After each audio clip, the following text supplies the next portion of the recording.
श्री कृष्ण की लीला। एक पंडित जी थे। वे रोज घर घर जाकर भागवत गीता का पाठ करते थे। एक दिन उन्हें एक चोर ने पकड़ लिया और कहा, तेरे पास जो कुछ भी है मुझे दे दो। तब पंडित जी बोले कि बेटा, मेरे पास कुछ भी नहीं है, तुम एक काम करना, मैं यहीं पड़ोस के घर में जाकर भागवत गीता का पाठ करता हूँ।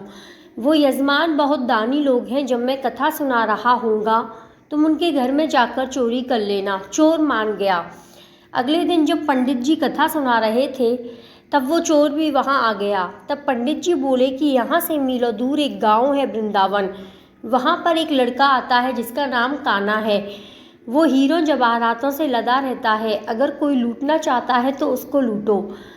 वो रोज़ रात को उस पीपल के पेड़ के नीचे आता है जिसके आसपास बहुत सी झाड़ियाँ हैं। चोर ने ये सुना और खुशी खुशी वहाँ से चला गया। वो चोर अपने घर गया और अपनी बीवी से बोला कि आज मैं एक कान्हा नाम के बच्चे को लूटने जा रहा हूँ, मुझे रास्ते में खाने के लिए कुछ बांध कर दे दो। पत्नी ने कुछ सत्तू उसको दे दिया और कहा कि बस यही है जो कुछ भी है। चोर वहाँ से ये संकल्प लेकर चला कि अब तो मैं उस कान्हा को लूट के ही आऊँगा। वो पैदल ही पैदल टूटे चप्पल में ही वहाँ से चल पड़ा। रास्ते में कान्हा का नाम लेते हुए वो अगले दिन शाम को वहाँ पहुँचा, जो जगह उसे पंडित जी ने बताई थी। अब वहाँ पहुँचकर उसने सोचा कि अगर मैं यहीं सामने खड़ा हो गया तो बच्चा मुझे देखकर भाग जाएगा, तो मेरा यहाँ आना बेकार हो जाएगा। इसलिए उसने सोचा क्यों ना पास वाली झाड़ियों में ही छुप जाऊँ। वो जैसे ही झाड़ियों में घुसा, झाड़ियों के कांटे उसे चुभने लगे। उस समय उसके मुँह से एक ही आवाज़ आई, कान्हा कान्हा। उसका शरीर लहूलुहान हो गया, पर मुँह से सिर्फ यही निकला, कान्हा आ जाओ, कान्हा आ जाओ।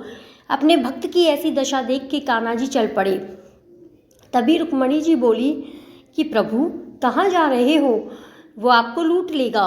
प्रभु बोले कि कोई बात नहीं, अपने ऐसे भक्तों के लिए तो मैं लुट जाना तो क्या, मिट जाना भी पसंद करूँगा।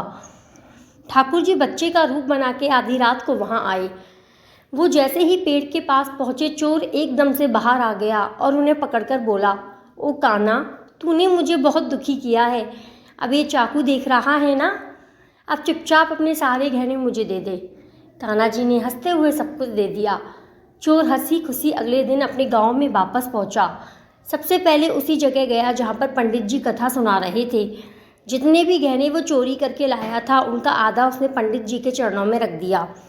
जब पंडित जी ने पूछा कि ये क्या है, तब उसने कहा, आपने ही मुझे उस कान्हा का पता दिया था, मैं उसको लूट के आया हूँ और ये आपका हिस्सा है।